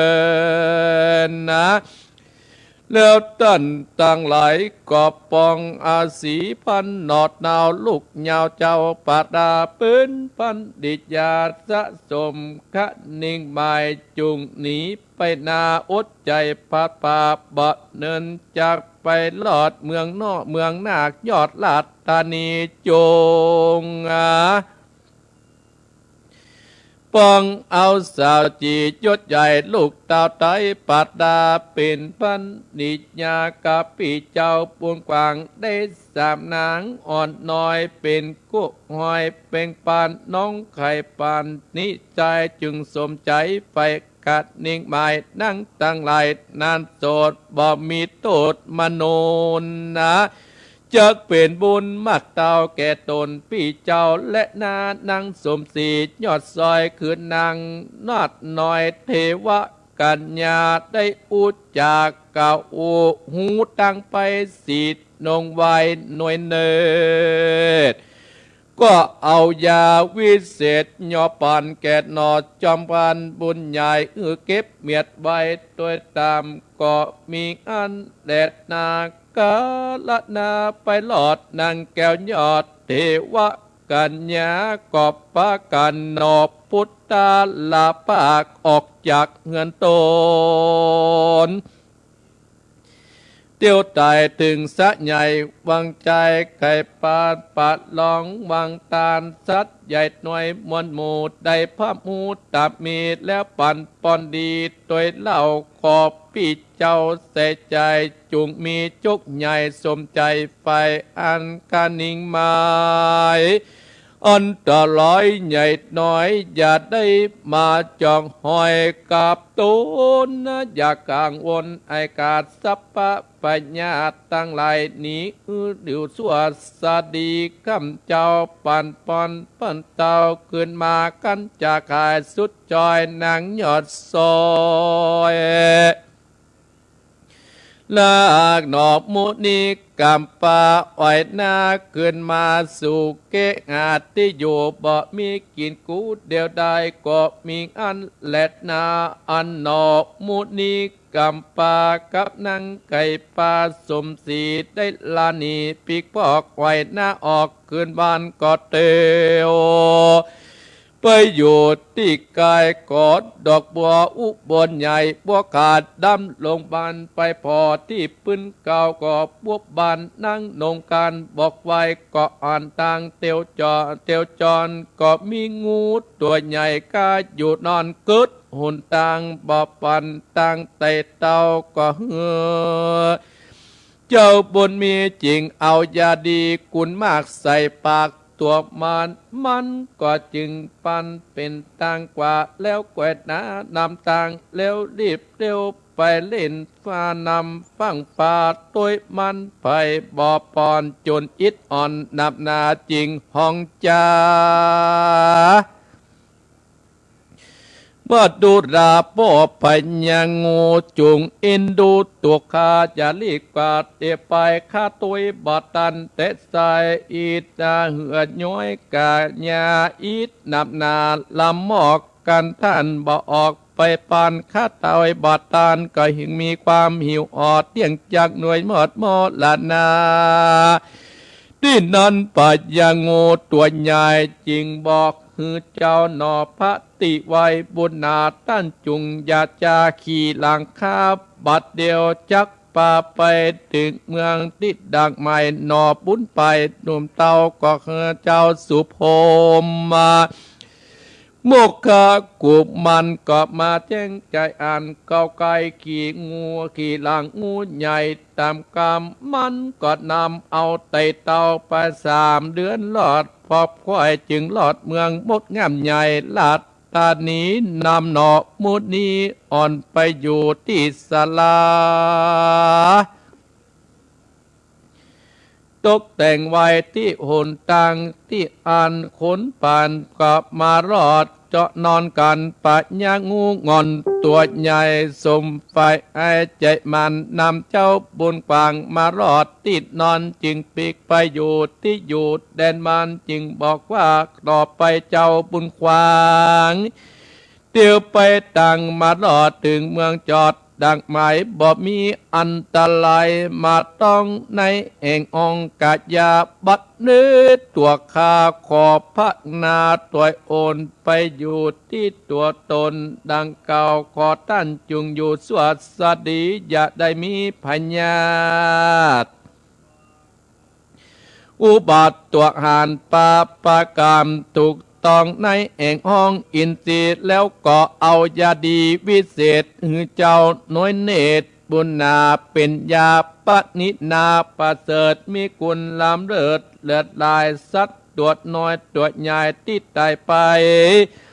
ยังบ่เน่าบ่เปยก็หือสู่เจ้าเอายากุนใส่ปากตัวมันกอดนันใจจากพี่ฟื้นขึ้นมาจุงรักษาเบ็ดแล้วอย่าได้หือหายจะเป็นบุญตาเต้าแก่เจ้าต่อเจ้าดีไข่วัดดีสุดยอดงูอ่อนและก็เดี๋ยวจนขึ้นสู่อย่างที่ยืดเดิมมันก็มีอันแลดนาตถาในกาลนั้นปฏิไว้ตัดลงยันก็สำลานยังจอดอยู่ในศาลาวิก็มีปอกกาจากตากเหนือมาไกลนวบอันบ่มีคน500เป็ดใหม่คนหนึ่งไข่นำตนคนหนึ่งก็ขายหวีงาจางแหมคนหนึ่งก็ขายต่างหูคำมีก้านนำมากเตาเปิ้นกาวนาวดาคนหนึ่งขายน้ำนวมงวดตัวใหม่ตั้งกะทิใจอมบานคนหนึ่งก็เป็นในพานเจ้าก็เอาจินสัตนามาขายจินกวางควายตะไลไหลหลากตั้งจินแห่งตากพอดีจินดิบก็มีไปงาเพื่อใจลาบหรือแกงตั้งกองแปงยังอยู่ในศาลาหนอพุทธกัมปาหันปอกกาตั้งไหลก็มีใจใหม่ไก่งูจิงกาวจะตามถึงกำงามตวนตีว่าเจ้าปีตั้งหลายปันเตต้องจากห้องเมืองที่ไหนมาเตี้ยวเป็ดนาหรือว่าขึ้นลางข้าสงสัยเตลาอ้องไต่เต้ามาไก่การนี้ใหม่ไก่โง่กอดจังท่านตั้งหลายจงอูตามมีกันหนอมุนีบุญนากาวเสียงควายสุดไปปอกกาตั้งไหลตั้งเต้าตั้งกอกไข่ปานนอกคุณตามแจ้งตีบ่มีที่สงสัยแล้วก็จะขายบอกเล่าหื้อนอพระเจ้าบุญนาจิงกะลาเตียวต้องจากห้องเมืองคนอันมีใจใครได้ของครึ่งใจสั่งจาจุงกาอูตื้อตู่ขาหูตามลายตนองค์คำใจหนุ่มเนาก็บอกเล่าใครจาลำดับตั้งแต่ตนติด10 สนถึงไปโดยปัดติใหญ่แหลบอกเวนแวบบดได้ปอกกาดแดนกายจุกคนกับพับหูตามลายส่วนปอกกาตั้งหลายนั้นเล่าก็หันเจ้าบุญเมลักษณะดีองค์อาจผิวปันปิราชยังการกอบมือกำจากการอ่อนน้อยตั้งไปหอยปะนีมีไม่ตีละขาดดังน้องเตรียมตนเข้าจุคนยังยันหยุดในบ่อนศาลากับหนอพุทธาบุญมาก8 บานหากเป็นไม้ให้น้อยใหญ่เสียงควายสวดสดีเหลือแต่นำตนดีเลิศนำตนแก้วสะอาดบ่มีคนใจชักสื่อเต้าพอจื้อได้ส่วนใจโคการนั่นจะหลายวันจักไปปั่นปิกบันขี้ขันปาไปจริงเอานำตนใส่วิเศษเจ้า น้อยเนตรบุญมีไก่วาติกาโอหูกิจยาวาดนำตนนินาประเสริฐมีกุลลำเลิศนานามเป็นญาญามตึกตองในห้องกาญาแมงปองมาจี้จักเข็บมาคบดังอ่านงูซกซกตอดเสือมีกาดมาอาคบกาญาอยากเกียดและเกิงใจจุงเอาน้ำในตนสัตว์แล้วก็ดาดาดลงไปโหดใส่ที่เจ็บปวดไม่ในตนปิดสัตว์นานานั่นใจกระดับหายควยตันตากันไข่ขี้ยาเก่าแล้วแจ้งตีปอกกาตั้งหลายนั้นเล่ากอดลาเจ้าบุญนี้ปิกขึ้นสู่ที่อยู่ไปมันอาตาในกาลนั้นเล่านางนอดเราราชติดาเองปัญญายศยาวผู้ปามเป้าเวียงใจมิดน้ำไก่จิ้นจอยนั่งยอดซอยทีตาตาติติจันตาเสวยโคจัดนะลายสิ่งละยิ่งไหลประการต่างจิ้นกวางจิ้นฝ่าจิ้นฟันบอดเจ้าพ่อเจ้าขวดไหนมันเตียวไปกองกาดหันมาอาดปาราหันตันปามเอาอาดปาราปึ้งใจตาเตะใจจริงได้ซื้อนำตกแต่งดาบอดจาแก่งลับซาตามนี้การแต่งดาดีพร้อมพร้อมยกไปตีไก่ตะไวนั่งไปปานอ่อนน้อยลูกตาหยอดซอยผู้บานบอกบอบนานเตะลาวนั่งนอนนาสมตีใจบอดีไววานเกียเนื้อตัวสันละสายละลายลายบอปอนอิดอ่อนโดยแดงกึดเป็นนาแกงรับจาชิ้นปาดดงดันเต้าผู้บานตนป่ออันนางน้อยนอดทิดดาเสวยเวทนาบนนาเละลอนจึงฮื้อคนแก่นใจไปเล็กหมอดน้อยใหญ่มาปานตกยาปั่นลูกเต่าแล้วอยู่เฝ้ารอลาลาดทิดาก็อิดหมอยไหลไปไม่หมอปลาเปลี่ยนปลาเอาใจตกปั่นก็บะหันไม่ปอนจึงซ้ำก่อนเดิมดียาปากุนดีใหญ่ก้อยใจกินมาบัดนิดดูหลากอัญญาอักให้อ่อนหมดตั้งหลายกอบพกการจริงปวดบ้านไปมานส่วนสีสุพันน้อยอ่านเปียทิบอปอนไอกระรวดไตลาภาคชีวิตขาดเสียคนก็มีเงินแหลดนาเมื่อนั้นเจ้าปัญญาตนป้อหันจุกน้อยนอกบามไปก็มาสร้างความสุขเศร้าทำตอนหยุดในบ่อนในจิตในใจปุงกาดอามาตตั้งตาตีสัญญาปากห้องไปทั่วห้องเวียงใจกันว่าคนปูดดอยมัญญาลูกนางติดดาปอฮือเป็นคนดังเก่ากุจักปงปันตัวมันได้เป็นเต่าไตแตนตนตั้งลิปนอามาตปัจจาลาดเนียนจรจึงใจตั้งหลายขี่จังหลายละแลเงินกำเปเต็มทงกูจักปงวังเสียงไข่บอกเว้นอันใดคุณเตรียมใจแก่นใจฟังป่าไปเป่าร้องเลี้ยวปันดันดาวตีกองห้องเป่าสัญญาตัวปะลาจุดใดบอกเว้นบันเงินใดสัญญาไปนาก็ว่าคืนลองเสียงดังบ่อปอนนับไปทั่วลาดบุรียับนอนนอกมุนีกอดนางอยู่ที่อันสัลาไปนอกใกล้ประตูเวียงอันคนปวงตันใหญ่หน่อยเตียวมาใกล้ศาลาหญิงอุจาตามว่าข้าแด่เจ้าเต้าตั้งลอยให้ผ่านออกจากเวียงมาไปนอกเจ้าออดใจหยดยาวตีกองเป่าเนือนนันคุ้ยตั้งเมือนใจมิเหตุอ่อนอันใดสั่งจาขอจากเก่าอูได้งูจุอันแล้วก็ปากันตานต่อตามเจ้าน้อยนอกคำใจว่าตันนอนลูกจาก บ้านเมืองได้มาจังไปนาหรือว่ามากาขายสั่งมีใจหวังให้ได้ของเครื่องใจจุอันเจ้าก็กล่าวได้หูดับนี้เจ้าบุรีหนุ่มนาวให้ปันพ่องกาไปปันไปนารีบมาขึ้นหลังไปไว้ยังตั้นเตาปราบเวียงใจเจ้าเต้นไก่คนหนึ่งเจ้าเมืองใหญ่มัตตุราชนครเอ็ดดอนพระพุทธธิราชนาได้ตกป่านมันเตียวต้องไปสู่เมืองห้องเมืองนาคมุรีเอาดอกความดีปันกาบมาจะราบเอาไว้อาศัยปัญญาอยู่บอนสาราเตียงจักมียาวิเศษจบเจียงเวทมนต์ยามมา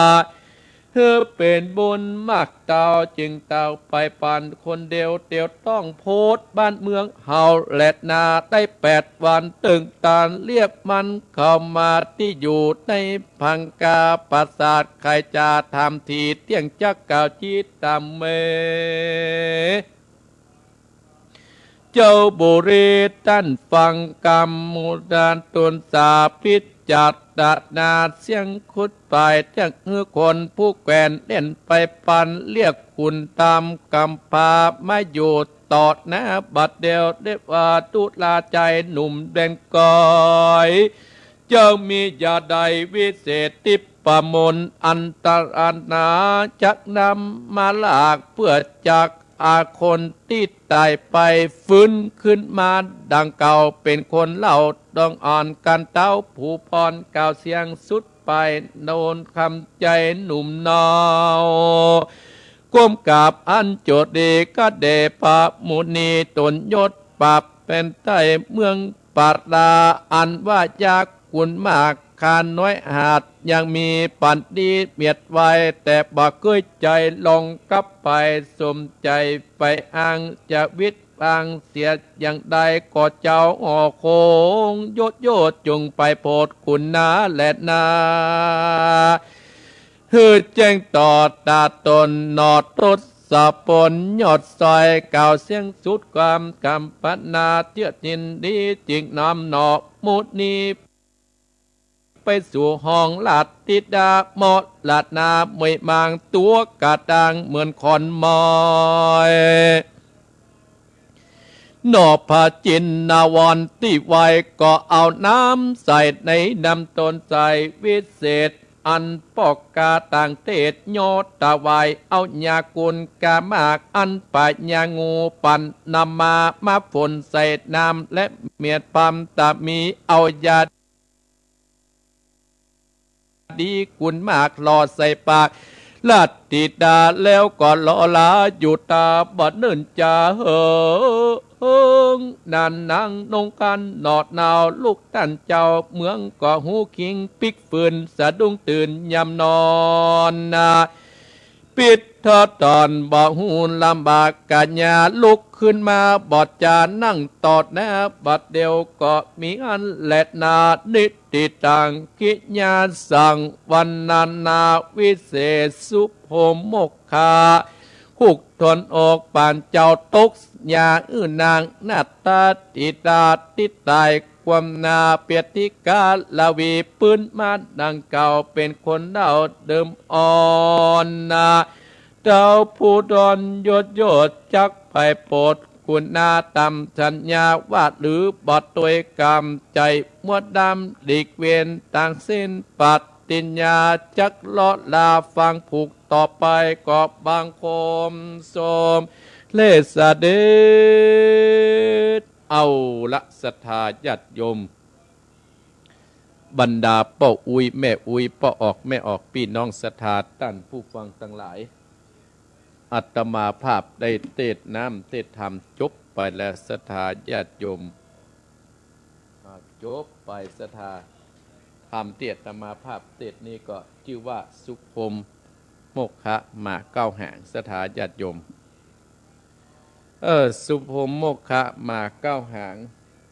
ศรัทธาญาติโยมก็มาถึงตัดที่ว่าเจ้าสุภมนั้น เจ้าสุพรมท่านทั้งหลายได้จะโดนป้อพญาเจ้าเมืองที่อยู่ในเมืองโคนพุ่นน่ะ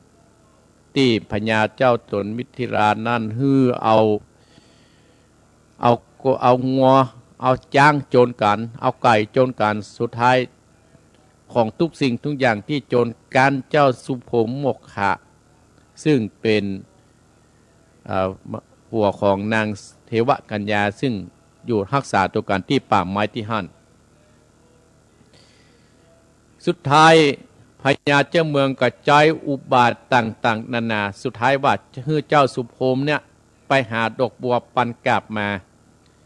ถ้าว่าหาดอกบัวปันกาบมา4 ปีบ่ได้เนี่ยศรัทธาญาติโยมก็จะได้เอาเมียของสุพรมโมกขะมาอยู่ในหัวในเมืองเป็นมเหสีต่อไปเจ้าสุพรมโมกขะอีพ่ออีแม่ได้รับสัญญาว่าเมืองนาคอยู่ที่ไหนและกับบัวปันกาบก็บ่เคยหันสักเตื้ออย่างที่อาตมาภาพเล่าตะกี้เนี่ยนะเล่าตะกี้เนี่ยนะโอ้เจ้าสุพรมก็ให้ตัวต่างไปท่านทั้งหลายให้ตัวต่างไปถึงที่ตุบน้อยนั่งหัวขะไดนางเทวกัญญาแม่บ้านของเจ้าสุพรมโมกขะก็เข้ามานั่งข้างๆว่าอ้ายเป็นจะได้ไปเฝ้าป้อพญาเจ้าเมืองป้อพญาเจ้าเมืองว่าจะได้แหมโอ้ป้อพญาเจ้าเมืองเนี่ยมันมีกรรมมั่นสัญญาเฮาแก้ไขปัญหาก็ได้กูสิ่งกูอย่างประเด็นนี้มาเอาให้เหมาะใจไอ้เนี่ยไปซ้อบัวปันกาบที่ในเมืองพญานาคเมืองพญานาคมีที่ไหนไอ้ก็ยังบับปะเด้อไอ้ยังบ่ฮู้ตี้เด้อว่ามีที่ไหนโอ้บ่เป็นหยังท่านทั้งหลายบรรดาพ่ออุ้ยแม่อุ้ยพ่อออกแม่ออกพี่น้องศรัทธาญาติโยมนางเทวกัญญาแฟนของแม่บ้านของเจ้าสุพรมโมกขะก็บอกว่าโอ้ไอ้สุพรมบ่เป็นหยังเมืองพญานาคนะไม่มีปากไก่หรอกแต่เฮาต้องมีวิธีนะน้องจะช่วยให้ไอ้น่ะพ้นทุกข์เหมือนเก่านั่นแหละเพราะว่าน้องเนี่ยตั้งใจมาช่วยไอ้น่ะให้พ้นทุกข์กู้อย่างทุกข์อันใดที่มีในจิตในใจเจ้าสุพรมนะบอกให้น้องได้เทวกัญญาบอกว่าจะอ่านศรัทธาญาติโยมบรรดาพ่ออุ้ยแม่อุ้ยพ่อออกแม่ออกพี่น้องศรัทธาญาติโยมอีพ่ออีแม่โอ้เจ้าสุพรมฟังนางเทวกัญญาบอกว่าเมืองนาคนี่นะมันไก่เนอะ มันไก่ดอกบัวปันกาบก็มีที่หั่นนี่นะน้องจะบอกฮื้อนะจะบอกหูตังบอกฮื้อไอ้แล้วน้องจะไปจี้ช่อมหุ่นตางฮื้อนางเทวกัญญาเขาบอกว่าฮื้อไปอยู่ที่หนองน้ำแล้วกับมุดน้ำลงไปมุดน้ำลงไปแล้วจะปะใส่พญานาคนะไปฝากปะใส่พญางูงอนมันสูงมันใหญ่นี่งูตัวใหญ่นอนขวางหุ่นตางไอ้หันแล้วฮื้ออ้ายนั่นน่ะเอายาที่น้องจะฮื้อนี่นะเอาใส่หูปากพญางูนั่นพญางูก็จะปาอ้ายไปที่เมืองที่อ้ายต้องการไปก็คือเมืองมดงามราชธานีไปถึงเมืองมดงามราชธานีแล้วก็จะให้อ้ายไปย่างที่ศาลาคือพญางูเนี่ยเพื่อจะปาอ้ายไปหมดอ้ายจะเดินท่าปลอดภัยเหมือนมีอันตรายสักอย่างนะแล้วก็พยายามแต่งงานกับลูกสาวพญาเมืองให้ได้นะลูกสาวพญาเมืองให้ได้แล้วก็จะไปปะใส่เรียบร้อยแต่งงานเลยจะไปปะพญานาคแหมแต่งงานพญานาคแล้วก็ไปแต่งงานลูกพญานาคแหมและไอ้เสร็จสบายละที่แต่งงานใจอุบายแต่งงานกับหมู่เขานี่เขา3 คนเนี่ยจะมาช่วยกำไอ้เนอะไอ้นะขาดแคล้วปลอดภัยกู้สิ่งกู้อย่างนี่ไอ้ใจวิธีนี้และน้องขยาวิเศษเนี่ยนางเทวกัญญาได้จะช่วยสุพรมโมกขะมาโอ้ อันนี้ฮักกันแต่นั่นทั้งหลายนางเทวกัญญาก็เลยพาเจ้าสุพรมไปถึงที่หนองน้ำแล้วก็อู้จาซอน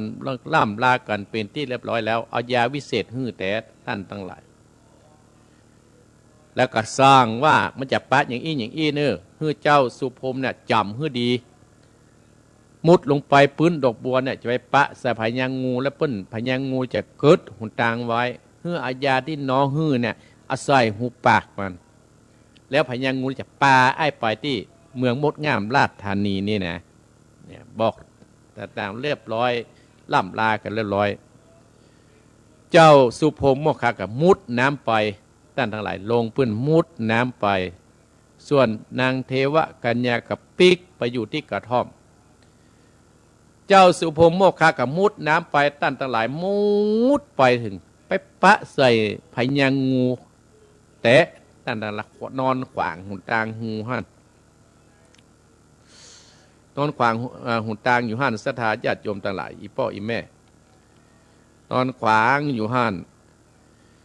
เจ้าสุพรมโมคคะก็เลยเอายาวิเศษท่านทั้งหลายยาวิเศษฮื้อที่นางเทวกัญญาอาศัยหูปากพญางูก็ฟื้นตัวท่านทั้งหลายนำเจ้าสุพรมโมคคะไปโอ้นำไปเจ้าสุพรมก็เลยเอิ้นว่าโอ้ท่านพญางูจดก่อนเขาจะตายแล้วเขาจะตายตัวพระท่านบัดตันพญางูก็ใจดีก็บอกว่าโอ้บ่เป็นหยังต้านขึ้นขี่หลังเขาเลยจะได้บวยต้านทั้งหลายเจ้าสุพรมโมคคะใจกล้าขึ้นขี่หลังงูพญางูนั้นไปพญางูปาเจ้าสุพรมได้3 เดือนไปถึงเมืองมดงามราชธานีเมืองมดงามราชธานีไปจอเอาเจ้าสุพรมเนี่ยไปจอดไว้ที่ศาลาย่างที่ศาลาแล้วก็ล่ำลาเจ้าสุพรมเฮามียาดีวิเศษนี่นะฮือเจ้านี่นะฮือรักษาไว้ดีๆเนอะถ้าภัยตายก็ดีสัตว์หิงห้วยตายที่มันหมาเน่าเปื่อยนี่นะฮือเจ้านะเอาใส่หูปากเนอะสัตว์หิงห้วยคนเหล่านั้นจะปื้นขึ้นมานะข้าจะลาปิกไปที่อยู่ของข้าเดี๋ยวนี้แหละพญางูได้เอายาวิเศษฮื้อกับเจ้าสุพรมโมคคะเรียบร้อยแล้วกับปิกไปอยู่ที่เก่าท่านทั้งหลายเจ้าสุพรมก็ไปย่างที่ศาลาท่านมีปอกกาโปดโทขายน้ำต้นวะขายเนื้อวะขายสะปะสะปัน100 อันปันจังเจ้าสุพรมก็เตียวเข้าไปถามว่าโอ้ลูกจากที่ไหนมาไปจากที่ไหนกล้าขายจะได้เล่าตั้งแต่ต้นจนจบเนี่ยถ้าอาตมาภาพเล่าเนี่ยสถาญาติโยมเวลาอาตมาภาพก็จะหมดไปได้ฮับสายแล้วนะเรียบร้อยสถาต้นปอกการนั้นล่ำลาปิกน้ำต้นก็ไปได้ขายมีน้ำต้นวิเศษก็เลยสั่งได้น้ำต้นนะมีน้ำห้ำอ่านละน้ำมูล น้ำมูลวิเศษอาโหดที่ไหนกับเปลี่ยนท่านอาโหดที่ไหนก็หายเจ็บแข้งเจ็บขาบดีเขาได้มาโหดหมู่คนเฒ่าคนแก่ขึ้นสีขาวเนาะ คือมันเตียวเก่งได้ปากันไปกินปลาตาลอาตมาภาพได้ไล่เอาโหดโมนาสถาที่ฟังอาตมาภาพนะคือเขามากินปลาตาลก็วัดวาอารามทุกวัดเลยญาติโยมทั้งหลายในขณะนั้นคนใจของเมืองมดงามคือไม่เฮลูกสาวของพญาเจ้าเมืองมดงามนั้นท่านทั้งหลายชื่อว่านางอะไรอย่างเนี่ยชื่อว่านางสาวลูกสาวชื่อว่าชื่อจำไม่ได้หันลืมไปละหันได้ก่อนอาตมากึดก่อนเลยเป็นลูกสาวที่งามกินจิ้นฟันท่านทั้งหลายกินจิ้นฟันแล้วก็ได้เป็นพญาเจ้าเมืองป้อของเปิ้นก็เลยไปห้องหมอมายาก็ประหายสุดท้ายลูกพญาเจ้าเมืองมดงามมันตายไปท่านทั้งหลายชื่อลูกสาวพญามดงามตายไปอีพ่ออีแม่พี่น้องศรัทธาญาติโยมทั้งหลายตายไปเลยอันนี้ก็เป็นเรื่องที่เดือดร้อนนะพ่อพญาเจ้าเมืองเมื่อลูกตายไปจะอ่านศรัทธาญาติโยมโอ้ชื่อว่านางกุทิตรัตน์ จันทานางกุตทิราชจันทาลูกพญาเจ้าเมืองเปิ้นตายไปสร้างความตกอกตกใจพญาเจ้าเมืองว่าภายเนี่ยที่มายาลูกของมันปิกเป็นคนมันเก่านี่นะจะฮื้อเมืองเลยจะฮื้อเป็นฮื้อลูกสาวเนี่ยเป็นมเหสีเลยยกบ้านเมืองให้เป็นเจ้าเมืองไปเลยเสนาอามาตย์ทั้งหลายก็ตีกองห้องเปล่าไปทั่วบ้านทั่วเมืองต่างทั้งหลายอีพ่ออีแม่พี่น้องศรัทธาญาติโยมทั้งหลายตีกองห้องเปล่าไปพดที่ศาลาที่เจ้าสุพรมก็ถามหมู่ทหารได้เรื่องได้ราวแล้วก็ไปบอกคือกับพญาเจ้าเมืองโอ้มีละอ่อนคนหนึ่งนะอยู่มาจากเมืองมัทุรครมื้อนะเปิ้นให้จะยาได้ฮับอาสาก็เลยปาเจ้าสุพรมโมกขันปิกไปที่ในเมืองหมดงามนั้นท่านทั้งหลายก่อเลยปาพญาเจ้าเมืองกับปาเจ้าสุพรมในไปพ่อนางที่ในห้องบรรทมที่ห้อนโอ้ก็ยังบาเน่ายังบาเปิดเจ้าสุพรมนั่นก็โจกเอาน้ำต้นที่ปอกกาที่เพื่อเป็นยาดีวิเศษนั่นน่ะเอาโหดนางลูกสาวของพญาเจ้าเมืองที่หันแล้วก็เอายาที่พญางูเอาใส่หูปากนางลูกพญาเจ้าเมืองน่ะจะฟื้นหรือบ่ฟื้นเนี่ยอัตมาภาพนี่หมอหูเนอสถาญาติโยมเนาะตึงหมอหูแต่ตึงหมอหูก็ขอทำเรื่องนี้ผูกท่วนหกนี่นะจบตัดที่นี่ว่าลูกสาวพญาเจ้าเมืองที่ชื่อว่าที่ได้กินจิ้นฟันหรือว่ากินอันนี้ตายปนาจะเป็นจะได้อัตมาภาพสามารถติดตอบให้ศรัทธาญาติโยมได้หูได้ก็ขอเชิญศรัทธาญาติโยมฟังผูกท่วน7ต่อไปในวันอาทิตย์หน้าอนุโมทนากับศรัทธาท่านเจ้าภาพโอ้อันนี้นางวารีนางวดีอันนี้สุริยาเจียงใหม่แม่ลาวันกันทาโอ้เป็นจะได้พ่อแม่ลาวันรักษาสุขภาพนะยมเกียงคำลุงไพโรธเจียงใหม่ยมเกียงคำแม่ต้อยผ่องศรีจอมตองอนุโมทนาแม่ต้อยผ่องศรีฟังอยู่นอกอนุโมทนาสาธุเอาละเนอกีดสุมาเนออัตมาภาพนะครับโทรศัพท์ในเปลี่ยนโทรศัพท์เหมือนกันสงสัยมันท่านจะไม่ได้เติมเงินตรงนี้เนาะ ก็ลูกพญาเจ้าเมืองจะฟื้นฟื้นก็ฟังผูกท่วน7เนอสถาญาติโยมติดหน้าเนาะญาติโยมลองโทรเอาเบอร์นี้ดีกว่าเนออาตมาจะแปลงเบอร์นี้ก่อนเอาโทรเบอร์นี้เนอ0871774469เอ้าโทรเบอร์นี้เนอเบอร์นั้นมาโทรแล้วนะลองเอาเบอร์นี้0871774469เอาเวลาเหลือ10กว่านาทีเอาโทรมาได้เนอ0871774469